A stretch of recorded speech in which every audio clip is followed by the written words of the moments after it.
Okay, so you think Islam is a beautiful religion, right? You think that? Hold on. All right, hold on. Oh, hold on, Hold on, hold God. on. Come on, let's relax. Yeah, okay, okay, I sound like Cenk from the Young Turks. Wait, hold on. okay. So I'll tell you Right. what my perspective is. I'll give you the whole backstory because I really feel like it. I need to explain it properly. I I grew up in and out of Israel around many Muslims. I have Muslims who are part of my family. I have cousins who have married Palestinian Muslims.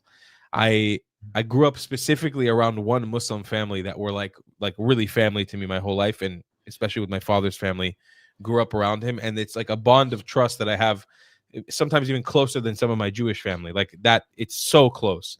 And so I always saw Islam from the duality of obviously the Muslims that want to kill us and the jihadists that want to kill us in this region, but also from this very fluffy Islam that I knew.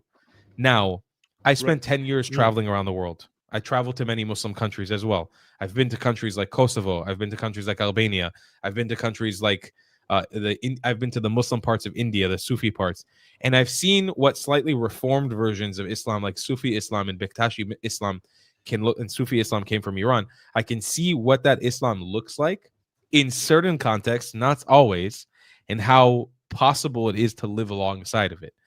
I have a hard time. The hippie inside of me that spent 10 years traveling around the world has a really hard time saying Islam bad.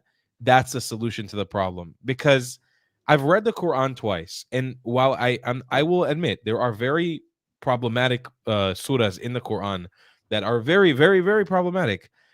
I think that the book itself, that the ideology itself can be lived with. It's the interpretation and the users of Islam and the practices of Islam, specifically the ones who subscribe to Islamism, jihadism, and most dangerously, my opinion, pan-Arabism. They are the true cancer to this region. The pan-Arabism, when it fuses together with Islamism, it's the cancer to our region because it preaches supremacy. It preaches ethnic cleansing. It preaches actual genocidal intent. And when I see random Muslims in Albania, like Bektashi Muslims, I'm not saying it's perfect 100%, but goddamn, is it live? You can live with it. You can live alongside of it. You can function in society. It's totally possible. Same thing in Kosovo. Same thing in other countries that I've been to that are Muslim. Okay, I'm going to try to convince you, and I'm going to Okay. fail, and that's okay. Okay, that Islam itself is the cancer. Okay, Islam itself is the cancer, and also it's not as simple as when you say that's the solution. Like Islam bad is no, Islam bad is not the solution, but identifying the source of the problem is part of the solution. It's not all of the solution. It's not. It's a necessary, but not complete part of the solution. Right? There's so many things that is needed as well. Right? So you talk about good Muslims that you met because you grew up around good Muslims, right? Well, I grew up in Iran. I grew up around so many good Muslims, Right. okay, including my family. Okay, so I know what you're talking about. Like many Muslims are really decent, good people. Okay, but when we're talking about Islam, are we talking about the behavior of Muslims, or are we talking about the teaching of Islam? Like we have to, like, do you agree? Like these are two separate things. When I say Islam is cancer, and you say, well, hold up a minute, I met so many good Muslims. I'm like, okay, what is our definition of Islam? Is it how Muslims behave, or is it what the Quran and the Hadith teaches? Because my definition of Islam is what the Quran and Hadith teaches, not necessarily the behavior of every single Muslim. Would you agree with that the Quran and the Hadith is inseparable from Islam? And no, I don't agree with that. Why?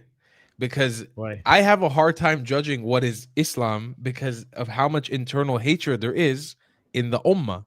Like between Shia and Sunni, this mortal hatred that causes so much division and hatred and death between the two of them, to me proves that there's no cohesion between what are the hadiths that everyone accepts and what are the surahs that everyone accepts. I've seen people pick and choose different surahs that apply to them in the Quran, which is total apostate level damage to the religion. So I have a hard time saying like this is Islam, you know?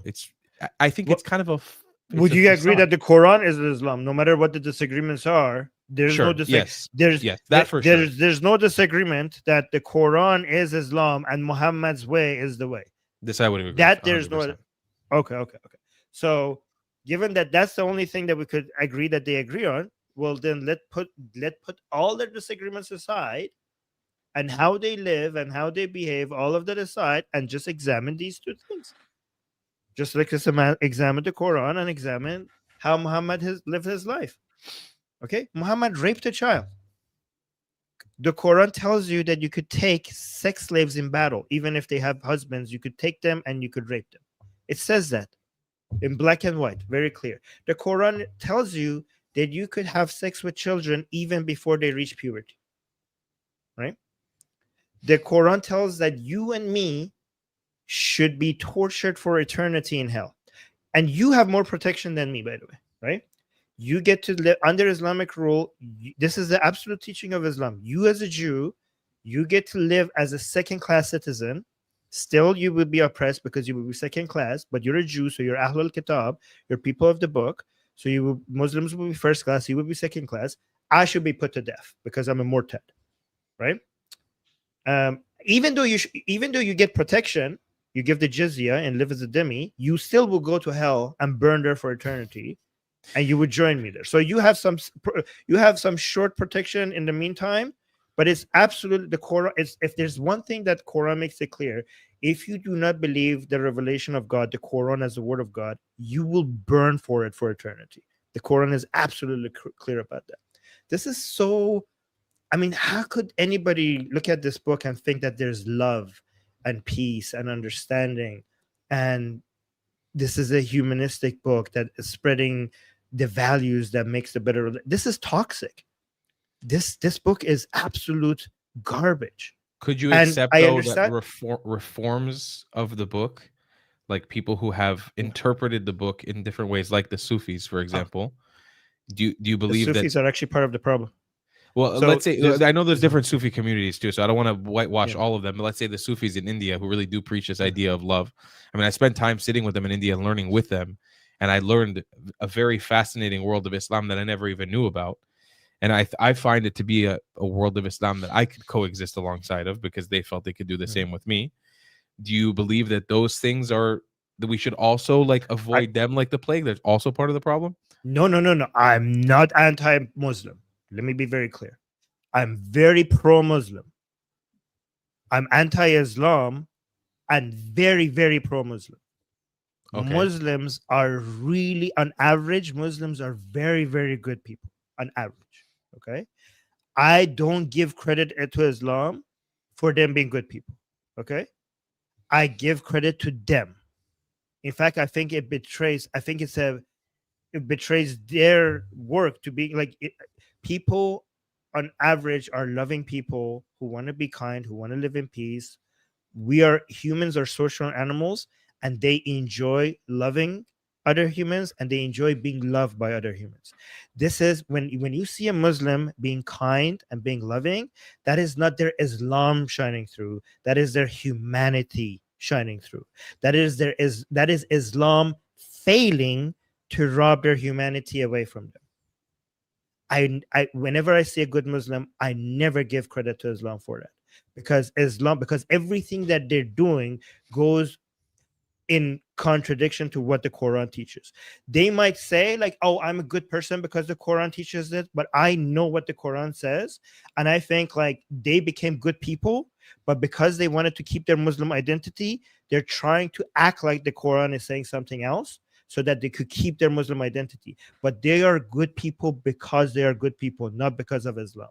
But I think that that litmus test could be applied to Christians and to Jews as well, because, for example, I just read the Torah over Yom Kippur, and it preaches extremely violent stuff. It's very, you know, especially you're talking to an atheist. You're not going to see me defending Christianity. So, but that's what I'm saying is like, if you know, like Jews today, we're not going out and genociding and murdering the Canaanites because God told us to 2,000, 3,000 years ago. So we've reformed in a certain aspect, and whether or not you look at that in a bad way, I'm not saying that we've veered off the path, but we're not actively going out and hunting people who don't agree with our Yeah, opinions. people reform. People reform. The religion is not the religion that. Okay, so people reform by distancing themselves from the religion. Okay, so the reason why you see people behaving better is because modernization and classical liberal values and modern ethical standards have progressed, and people, because of modernity, are living by higher standards, and these religions, and by the way, I know, like, we're talking about Christianity and Jews, but I think Islam is uniquely evil, much more than Islam and Christianity could ever. But here's the right? thing. But here's the thing. Jews, there's no litmus to be able to look at Jews that have distanced themselves from. I mean, I would say Jews have become more religious. We don't practice No, in the Jews same are way. Jews are, like, studies shows that Jews are very secular. The In most the secular West. group. No, even in Israel. No, Israel. This is Like, this on is the average, difference, though, because when we are look, you talking about culture or belief? that's Like, the thing. When you have an ethno-religious group, it's a little complicated because, you'll have a Jew who's it's actually very completely simple. atheist. No, it's very simple. I think I have no problem with people enjoying tradition and rituals, right? I think, in fact, I think part of moving away from your religion easier is to keep the tradition and ritual. Like, if you like the rituals and the culture, I think those are beautiful. I think I don't have any problem with people keeping the tradition, the ritual parts of Islam, as long as the belief goes away. Like, like, for example, if I have a Christmas tree and I'm not a Christian, like, I think, like, if you become an atheist and you enjoy going to the church, keep going to the church. The ritual and the community is worth maintaining, as long as I want people to distance themselves from the belief, not from the rituals and the tradition. That is something that you could keep, because and we have so many scientific evidence that actually does provide value. Going to a place, holding hands, singing stuff, doing certain rituals. We are tribal animals. We need that. So that part I don't. So, and Jews have done that masterfully.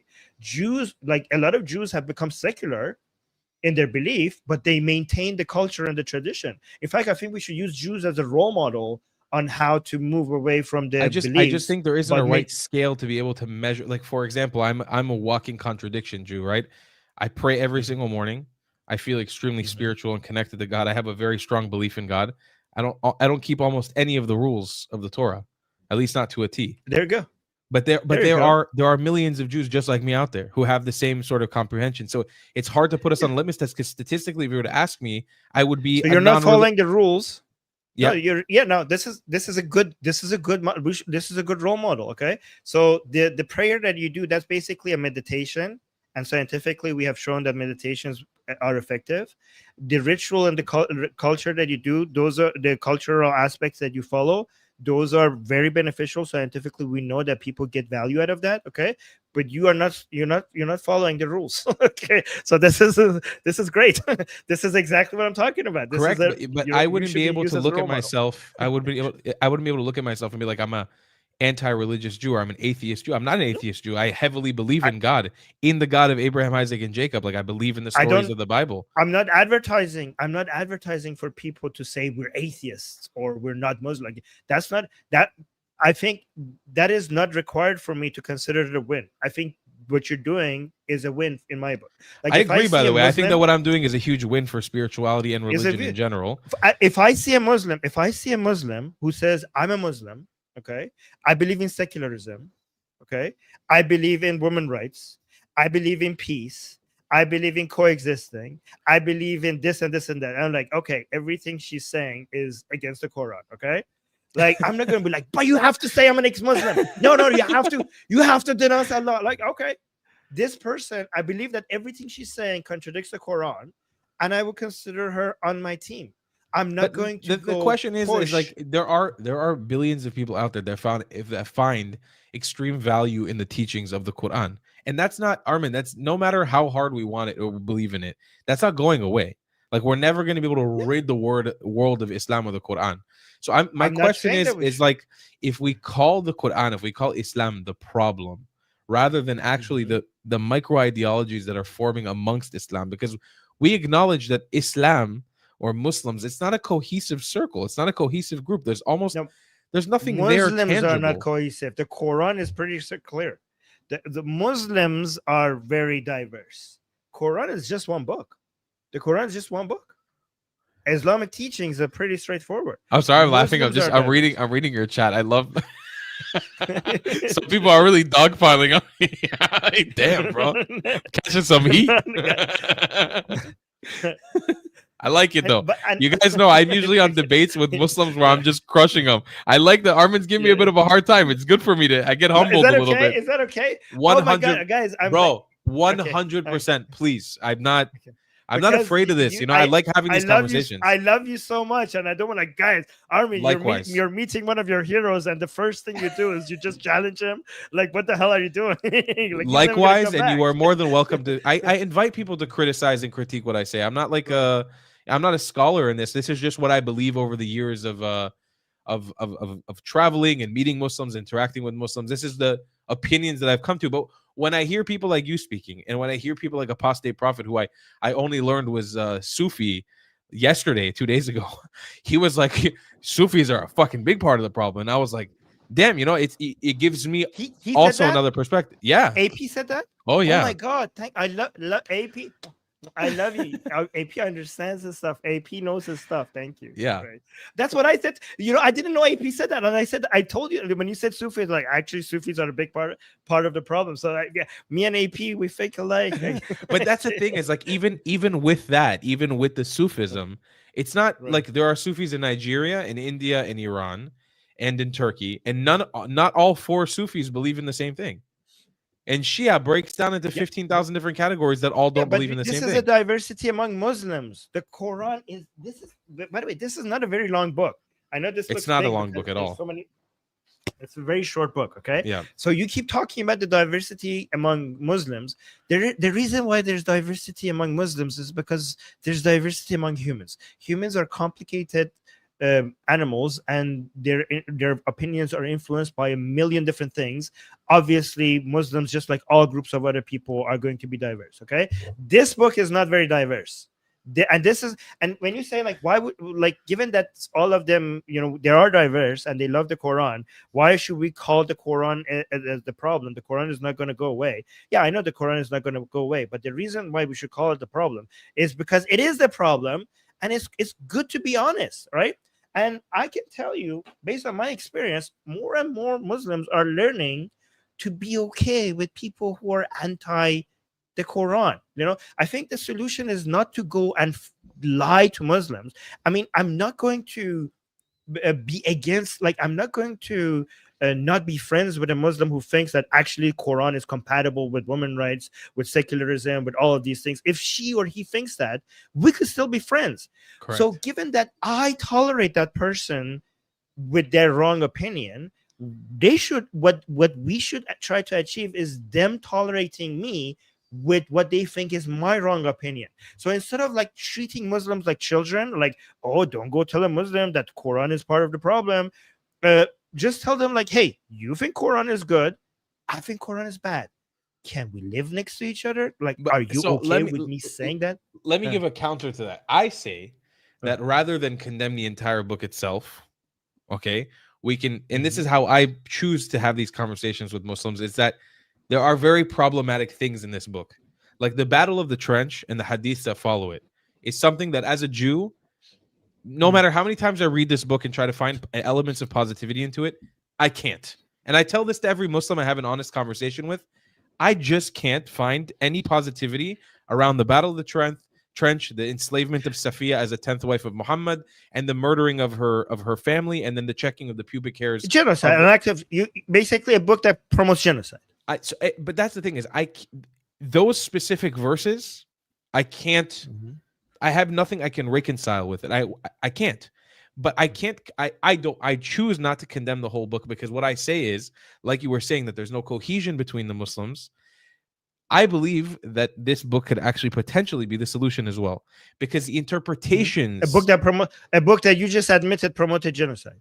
Because interpretations of the book are different per community, and, like, you're right, it's through the people, but the way that people interpret the book is different. There are different Muslim communities who interpret it in different ways, and yes, you could call them by other Muslim standards. They would call them kuffars. They would call them apostates to the religion. So first of all, most Muslims have never read the Quran. They have You're no absolutely idea right what's about in that book. that. Okay, they have no idea what's in that book. Okay, Correct. so the diversity of opinion among Muslims is not because they all read the Quran and they interpreted it in different ways. Their diversity of opinion is because they're influenced by things other than Islam, right? But when it comes to people who take the Quran seriously and read it and analyze it and come up with interpretation, among those people, a small minority of them think the Quran means something else other than what it actually means. So if you see so many good Muslims, it's not because they come and read the Quran like, oh my God, this verse that tells you that beat your wife, which we have actually a verse that commands you to beat your wife, it actually means tickle her. Okay, no, it doesn't mean to be tickle. Well, I'm gonna interpret this as Rabahunna as like, just have like, a tickle fight with her. Okay, like, oh, it's good now. It's not okay. It's not that. It's because they never read that verse. They just never read that verse, right? So if the and also the new interpretations that you're talking about, they're quite modern. Correct. And they're a minority of they're Correct. a very small minority of the interpretation, and they are modern. Like for 1400 years, every single interpretation of these verses meant beat the crap out of your wife, commit genocide, have sex slaves, have sex with children, and all of those things, and every single one of those things. So it's just hard to say like this is part of a solution. I mean, I bet you any other book that had part of it was promoting genocide, you wouldn't come and say that this is part of a solution. Would you do that with any other book that had verses in it that was promoting genocide? And I ask that the Jews, for what I'm about to say, I ask that the Jews please calm down in the comment section for what I'm about to say. Oh my God. But I'm sorry, the Torah, and I don't shame away from it, by the way. This was God's commandment towards the Israelite. They committed genocide against the Canaanite people. I mean, there's no way around it. There was mass murder of people that they disagreed with, a commandment from God to mass murder woman, child, man. And I'm not representing this as something that's irreprehensible. It was a different time. It was a different condition, but we practice that. We read it. We celebrate those verses in Judaism as well. They're horrible things, and that goes for Christianity as well. They are bad stuff. There's bad stuff in there. So why are you telling this to an atheist? Because like this would work against it if somebody the other side was a Jew. Like here's the thing, Azizam. Here's the thing, Azizam. I don't know what I've never been atheist. I was atheist when I was a teenager for like 2 years, and then I went on a journey of becoming more spiritual, and I've been only getting stronger every year. And for me, I have, maybe it'll sound silly to you, I have an irreversible, strong bond with God that I talk every day to Him when I pray, and I very much am a believing Jew, and I just think that not the whole world might not be able to see through your viewpoint the very rational and logical points that you bring up, because people, and this is something I learned when I travel, and I'm also please, I'm sorry for anybody who's going to get offended what I'm about to say. Please don't get offended by it. But as somebody who's traveled to nearly 80 countries in the world, the vast majority of humanity is just not that intelligent. Like, a lot of people are just kind of, it's not that they're not capable, but they're kind of just people. And a lot of those people believe in something bigger than them, and they don't think, and they're not like you and I who dig into and try to learn and debate about this stuff. They kind of just follow. So what I think could be a better solution, rather than condemning the book itself and saying that it is evil, that there are very bad things in that book. I will agree with you. There's very, very bad things and questionable things in that book. Can we find a way to embolden Muslims around the world to reform their religion, even though it makes them a kuffar? Sorry, I had a Muslim the other day drink a beer in front of me and try to preach to me about Islam. Muslims are apostates every single day. All over the Muslim world, they are kafirs to Islam every single day. There is no reason that we shouldn't be able to inspire them to be able to read the Quran and interpret it in a healthier way.